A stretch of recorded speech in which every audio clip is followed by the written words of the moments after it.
Isaiah Collier is your Utah Jazz rookie assist king. What the scouts get wrong. The same thing they always get wrong. It's next on Locked on Jazz. Bum bum bum bum bum bum bum bum bum bum bum bum bum bum bum pow.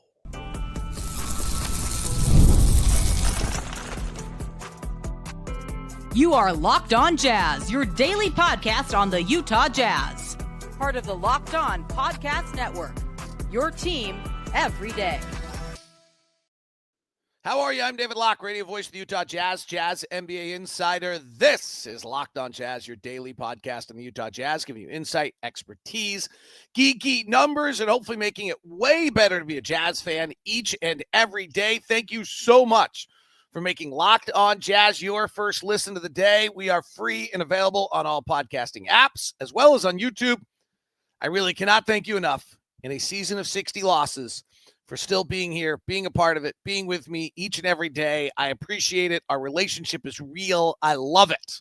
There's part of me, okay, I'll take 60 wins, but there's part of me that actually feels a real bond to everyone who has stuck with us all year, been a part of the show, and done this all year long. And when we come out of this on the backside, then it gets even better. So I just want to thank you all. To the everydayers out there, you're the best. When you stop me somewhere around, a guy yesterday in this cute little market in Charlotte stopped me. He goes to Duke in physical therapy school, and he listens every day, and he wanted to just say hi. He has a cute little baby and his wife. Like, I love that. There was a guy in Boston who stopped me, who said hi. Like, I love it. Please do, because at this point, if you're still with me, hopefully I'm decent enough to take the time. We get to know each other for a quick minute.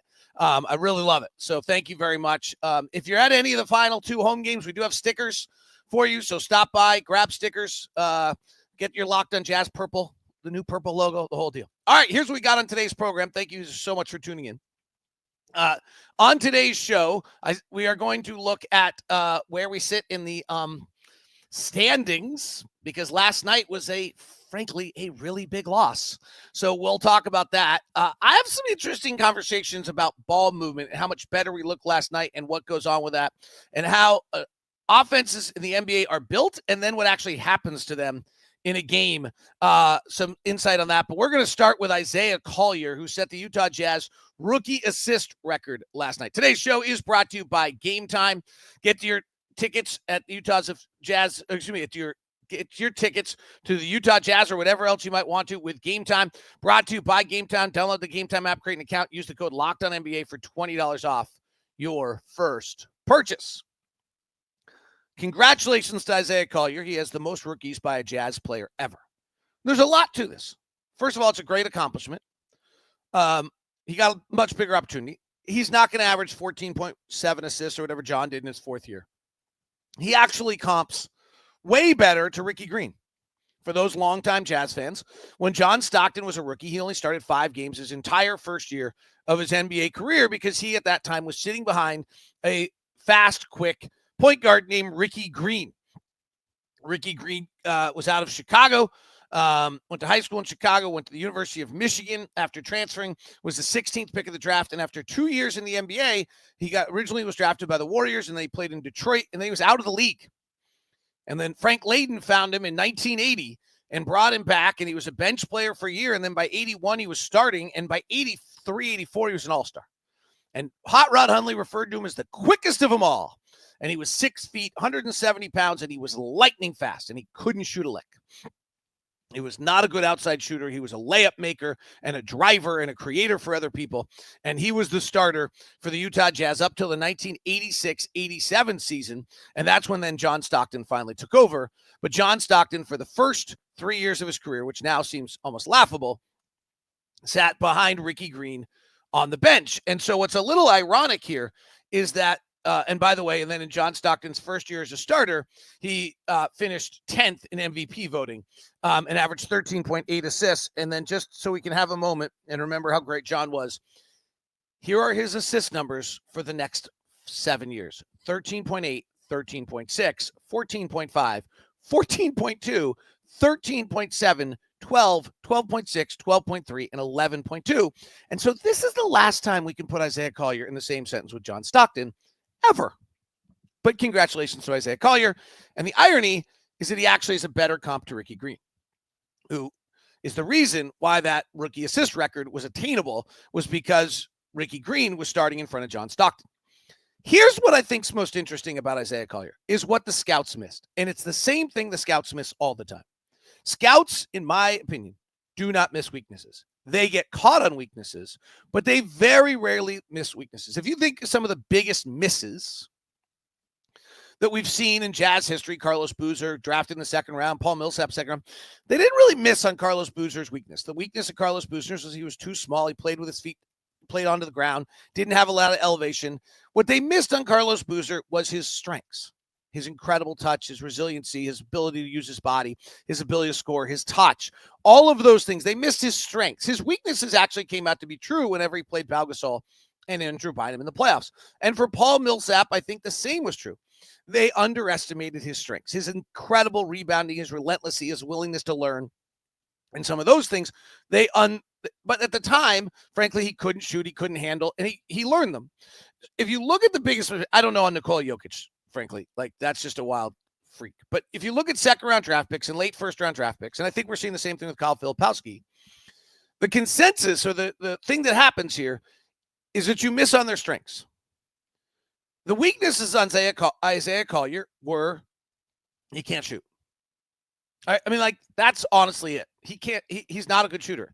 And that is still to say that, like, the scouts were wrong. I'm not sure, because if Isaiah Collier shoots 25% from three in his NBA career, then he becomes Dennis Smith Jr., Alfred Payton, or Jordan McLaughlin, and it's not going to be a great run.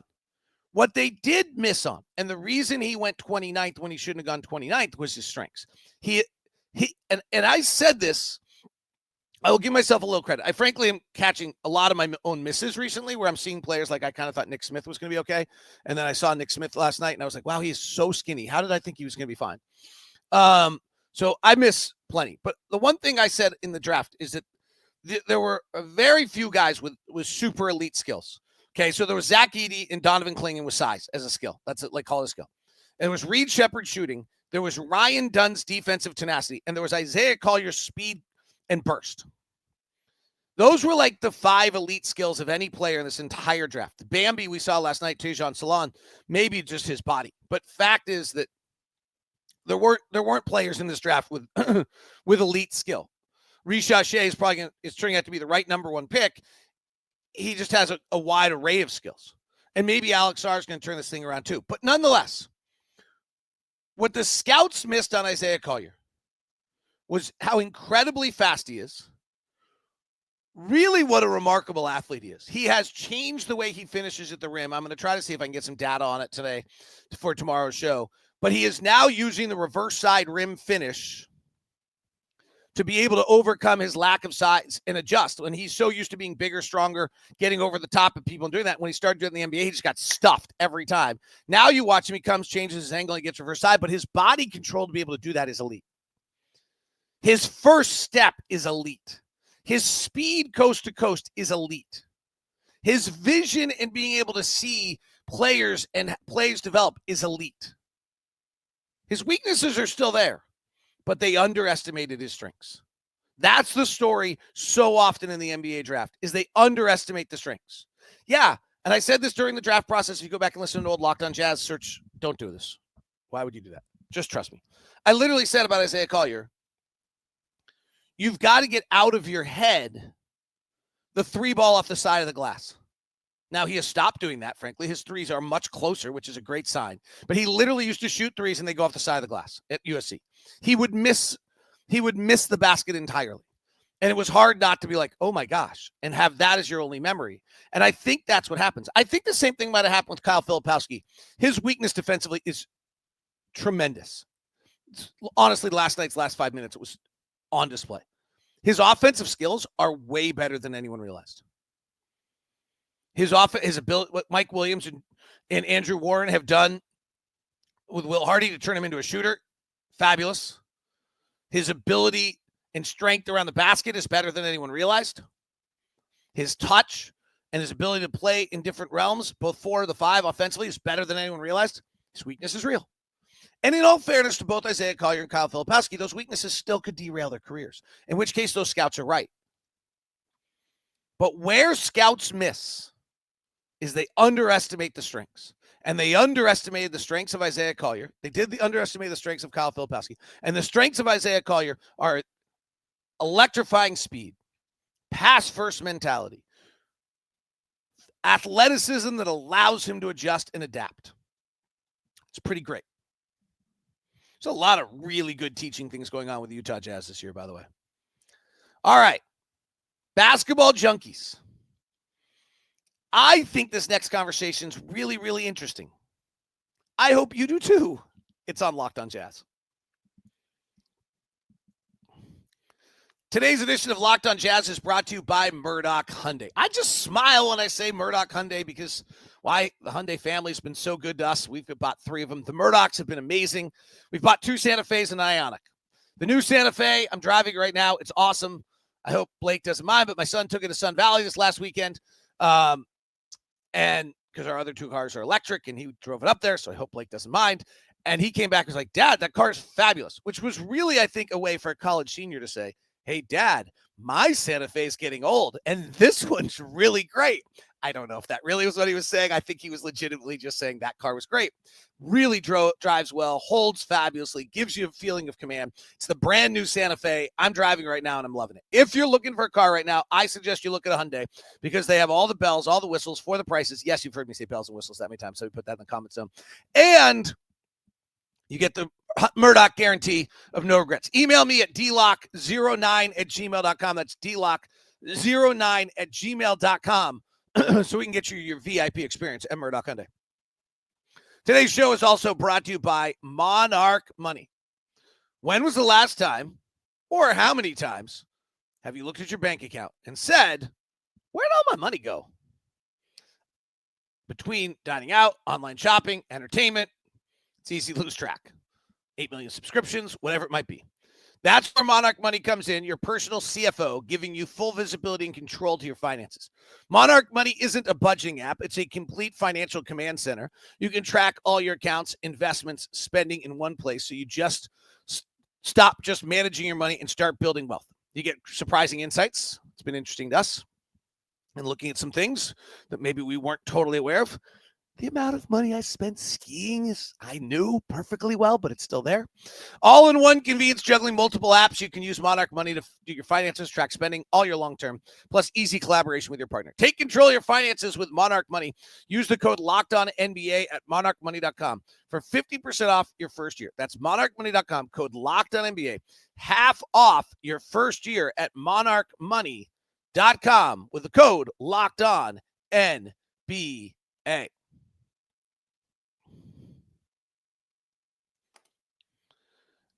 Thank you very much for making Locked On Jazz your first listen of the day. We are free and available on all platforms. We have the daily newsletter as well. Sign up for it, Locked On Jazz. You get all the latest Locked On Jazz newsletter free in your inbox. Go to LockedOnDaily.com, sign up for the Jazz. You also get National Article, Handle, and Fantasy Sports. All right. This is a conversation that we're having together that really would be much better if we were having it together. This is the kind of conversation that I might have at dinner with a coach or something about the league. And I'm just kind of sharing pieces of that conversation I've been having recently with various people and my experience. And hopefully this is interesting to you. I would love feedback. I hope, actually, truthfully, I hope this is what makes the show great. So when I go to practice every day, and for 25 years of doing this or more, 30 plus, you watch practice, they'll run a play. If you know, like, let's say you're running the pistol action, which is the guard comes up, throws it to the corner, and they kind of come off each other. That's the start of a play. It's pistol action. Then you can run all sorts of things off the pistol action. Or you start in the horn set, which is 2 people at the elbow. Whatever set you want to start in, you start in something.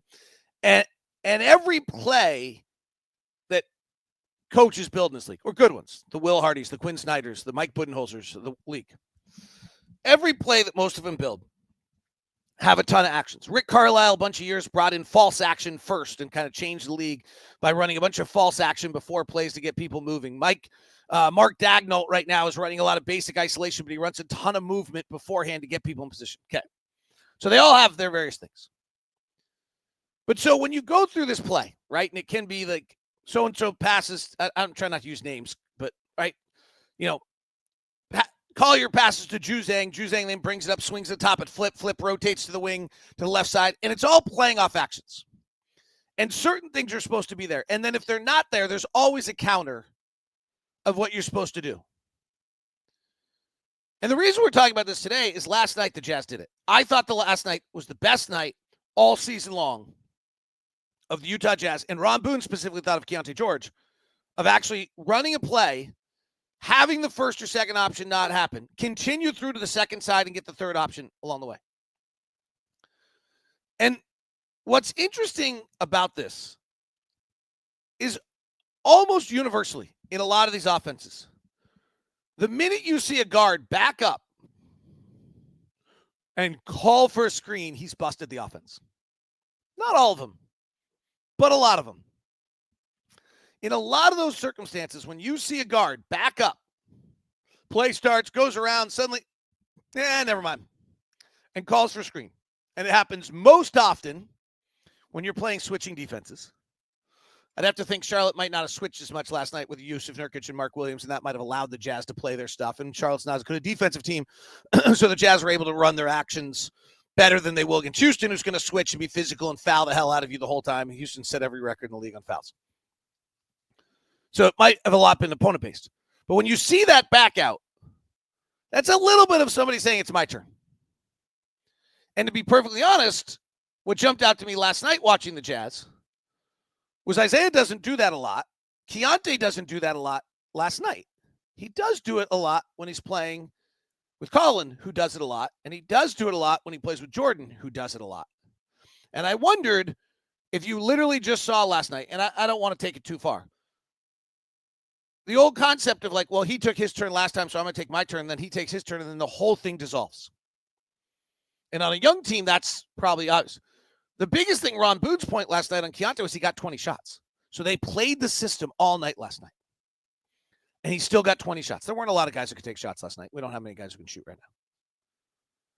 But it's interesting to see. Now, if you have Luka, or you have James Harden in his prime, or you have one of those guys, this is very different. Because everyone kind of knows the rightful order of the basketball universe at that point, where that player does get his 25 or 30 looks and his 60 picks, and he gets to pull it out and do it. And we go back to the Ja Morant conversation we had recently. Ja Morant's probably wondering, wait, where are mine? We'll see how Memphis plays through this sequence. Locked on Grizzlies is fascinating right now, by the way. I'm listening to it Locked on Kings and Locked on Grizzlies are totally fascinating right now. Locked on Kings because Matt George is great, and they are a dumpster fire. And he's incredible during a dumpster fire. And Locked on Kings because DeMichael Cole and Joe Molinex are really good. So if you have a chance to listen to those two shows, it's worth it. But my point here is now let's go back to Boston. And what was Will Hardy's comments at all the press conferences about Boston? How unselfish Jayson Tatum and Jaylen Brown are. And what Joe Molinex has been able to do with that team is that, not Joe Molinex. Wait, what did I just do? I just made our Grizzlies. Okay, anyway. What they've been able to do with that team, either because Derek White and Drew Holiday bring the ball up, Joe Mazzulla, obviously, sorry, just total brain cramp. Because maybe it's because Derek White and because Drew Holiday bring it up, that even though Jayson Tatum and Jaylen Brown run some of the most isolation of anyone in the NBA, it doesn't feel like they're hijacking the offense to do it. And that's the unselfishness that Will's talking about. What's really fascinating on this one is Will talked about that. Then I went and ran the numbers, and Jayson Tatum runs the third most isolation of anyone in the league, and Jaylen Brown runs the sixth most isolation of anyone in the league. But they do it in a fashion that doesn't feel as though it's being hijacked. It's very different than like Paulo Banchero in Orlando feels like he's hijacking the offense every possession. At least to me. I'm not a fan of that, right? His game right now. I think it'll evolve. But he feels like he hijacks. I've always thought DeMar DeRozan hijacks a little bit. But when you watch Julius Randle be one who I thought hijacks a little bit, just to kind of give the conceptual difference. And I think that, frankly, Colin and Jordan and a bunch of our veterans have kind of hijacked at times this year. Probably understandably, considering everything we've been going through. But what I watched last night was a team that just played and played through the possession. And so here's my point. It's kind of 3 points. So hopefully it comes across. One, every single one of these offenses in the NBA that actually starts in a set and is played has enough options that they can run through the 24 seconds without it being hijacked, if the players want to. When you see a player back it out, call for a pick, they have to some extent said, it's my turn. When you don't have a rightful order of the basketball universe, and one guy calls his turn, then the next guy calls his turn, then the next guy calls his turn, your offense dissolves, and we've seen that plenty this year. And the fourth piece is when you have a championship team, you have the greatest players in the world. That's the only way you win a championship, is when you have the greatest players in the world who are able to play isolation and able to dominate, and that's literally what you have to win. But they do it in a manner that doesn't hijack the offense. Or they're so dominant, Luka, Harden in his prime, Shea right now, that it is the offense. I think that's really fascinating. You might think I'm weird. But, I am. If you knew all the stuff I was reading, the only person in the world who's reading The Rise of the Third Reich and Alan Watts' Guide to Zen Buddhism at the same time, okay? Just ride with me every day. If you're still here after 60 losses, just ride with this insanity and enjoy it. Please, just accept what I am. I think that's fascinating. All right. Committed to the task and in a good position. Next on Locked On Jazz. Today's edition of Locked On Jazz is brought to you by our friends over at Game Time. Download the Game Time app today. Use the code LOCKEDONNBA to get for $20 off your first purchase. Terms do apply. Why Game Time when there's so many choices out there? Well, the number one reason I would tell you Game Time is for Game Time picks. It filters out the stuff, the fluff, shows you only the best deals on the great seats rather than looking through all of the tickets that are available. You get easy ticket shopping. You check the Game Time app. They show you the amazing deals. They show you the big deals coming up. They know your preferences. Boom. Super deals. They'll let you know when there's a super good bang for your buck out there. And you get the peace of mind with the lowest price guarantee, seat views before you buy, and no surprise fees. Toggle that feature on and you're set. Take the game guesswork out of buying tickets with Game Time picks. You'll love it. Download the Game Time app. Create an account. Use the code LOCKEDONNBA for $20 off your first purchase. Terms apply. Create an account. Redeem your code LOCKEDONNBA for $20 off. Download Game Time today. What time is it? It's game time. Today's show is also brought to you by Prize Picks. I was listening to Camille on Locked On NBA today, and they did the great Game Time show. She and Gavin did a fabulous job today. And she was like, as a Milwaukee Brewers fan, thank goodness for Game Time, because the Yankees are for Prize Picks, because it's the only enjoyment I'm getting. So with baseball season in full swing, there's no better way to get in the action than Prize Picks, the best place for daily fantasy sports. With Prize Picks, you pick more or less on at least 2-player projections, and if you're right, you can win up to $1,000 on your cash, whether it's strikeouts, RBIs, first-inning runs. Prize Picks keeps every game exciting. Personal touch, building your lineup. You can go add who you want. But Aaron Judge is going to hit another home run with that crazy bat. Is Shohei going to get more than one steal? Whatever it might be, set your lineups. It takes less than 60 seconds. When you win, your payout is quick, safe, and secure. Always take advantage of Taco Tuesday, where Prize Picks offers discounts on select player projections for your board. That's today. No April Fool's joke there. It's Prize Picks. I should have done an April Fool's show. Download the app today and use the code LOCKEDONNBA to get $50 instantly after you play your first $5 lineup. That code LOCKEDONNBA for $50 off instantly after you play your first $5 lineup. Prize Picks, run your game. Prize Picks, run your game. I'm kind of wacky today, and just the whole April Fool's thing. I don't know if anybody remember. We used to do the greatest, when I was a sports talk show host in Salt Lake and Seattle, we used to do the greatest April Fool's jokes. I don't know if you could do it still today. Well, you probably couldn't do it today because the media lies all the time anyway, right? Like everyone's always lying all the time with everything. Now, we used to just lie and think it was funny for April 1st because we would never do it otherwise. I'm sorry. I'm just like running. The greatest one ever was we were in a very, I'm going to leave out some names. We were in a very heated Salt Lake sports radio war. And we did an April Fool's joke. I think it was that Roger Reed was leaving BYU to take the University of Utah job. At the time, Roger Reed was like the most kind of despised guy in BYU and Utah.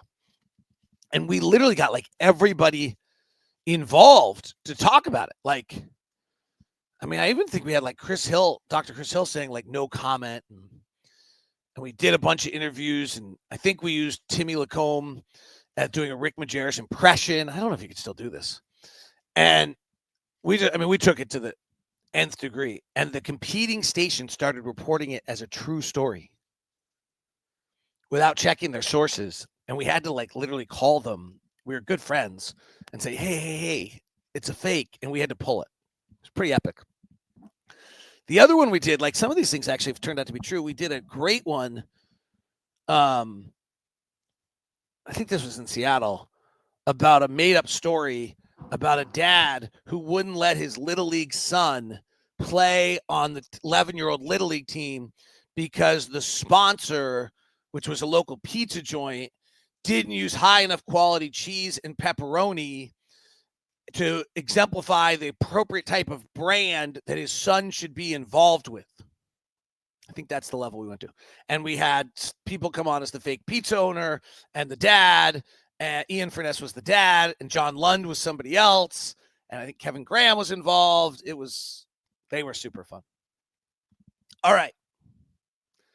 Last night's loss, frankly, was a good one. We're at that point of the season. Let's just talk about it. First, Jazz were the final team to ever lose 60 games. Charlotte wins their night. So when you're talking about the top of the NBA standings, you should talk about the loss column, because the theory is that teams control whether they lose. The best teams win and they don't lose. So every game that the best teams play, you should expect them to win. And so therefore, when you're looking at the standings and whether or not Houston's going to hold off the Lakers, Houston's now got 27 in the loss column. Denver's got 28. The Lakers have 29. And your assumption is a little bit, well, if Houston keeps playing, they'll win most of the time, so their loss column won't move, and you have to catch them in the loss column. On the other reverse standings, you talk about the win column. So the assumption is that with, what do we have left? Houston, Indiana, Atlanta, Portland, Oklahoma City, and Minnesota. With 6 games remaining, it seems unlikely that we're going to go 3-3, and Charlotte has the tiebreaker against us having sweeping us. It seems very unlikely that we're going to go 4-2 the rest of the way. So therefore, it's almost certain at this point that we will either finish with the worst record or the second worst record in the NBA, depending what Washington does. We're tied right now in the win column. Both have 16. But Charlotte's win last night pushes them to 19. Because Charlotte has the tiebreaker against us, we would have to go 4-2, and Charlotte would have to go 0-7 the rest of the way. So I think you can just say that the Jazz have committed to the task well enough that they have now almost certainly given themselves the first or second pick going into the lottery. Doesn't give you any guarantee, but it does give us, and pretty soon we can just start playing the lottery every day. It doesn't seem appropriate to do it until April 12th. Leaf will do a bunch of shows right after the season, by the way. So we're now 16-60. Washington will be 16-60, assumingly shortly. And if Washington and Utah end up tied, then we actually split all of the odds together, and then it's just going to be a question of lottery balls. And then when Washington gets Cooper Flag and we don't, because they luckily got the right lottery balls and we didn't, we're just going to all jump off. Like, we're going to all go swimming in the Great Salt Lake. I don't know. With cement shoes on, which still probably wouldn't work, which would be just the worst. So anyway, that's actually a pretty big game last night. Like, in the sense that, and here's why it matters, is that the top, when we do a lottery, the top 4 picks are the ones that get chosen in the lottery. So there is a possibility that you're going to drop out of the top 4. In fact, it's 50-50 that you're going to drop out of the top 4. The Jazz with the worst or second worst record in the league only have a 52% chance of getting a top 4 pick. So it's about an equal chance, 14% overall to get the first pick, 52%. But what's important here is now if the Jazz are to finish 1 or 2 and 4 teams jump above them, their worst pick is going to be 5 or 6, not 7. So that's the importance of what last night was. So that's why that matters a little bit. Because if 3, the likelihood is actually that 3 teams will jump you. And so then you slide down to either 4 or 5 in the draft. So last night got us closer to where you want to be. Lauri Markkanen did fly home yesterday with a sore knee to be looked at and have medical treatment done there instead of here on the road flying a bunch. I don't know what that means for his, but so he's not playing on the rest of this road trip in all likelihood. I don't know that for a fact, but if he's back home, I don't think he can play. That's my assumption. So then the question is whether he plays against Portland, Oklahoma City. We may not be seeing him again. John's been trying to come back. I know that on that ankle, it's been a little sketchy for him. So we'll see whether we see John Collins again. Jordan Clarkson's obviously done for the season. And I did ride my elevator with Colin Sexton like I always do yesterday. He's fired up. He's just Colin's greatest. So we'll see how many before the end of the year. That is Locked on Jazz today. Thank you very much for tuning in. Tomorrow we'll do points gained as well as some other items along the way. It is right now on our sign up for me on socials at DLock09. We'll send you the national NBA channel, Locked on NBA. And for those of you who have not caught it yet, go to game night on Locked on NBA. Every game, every night.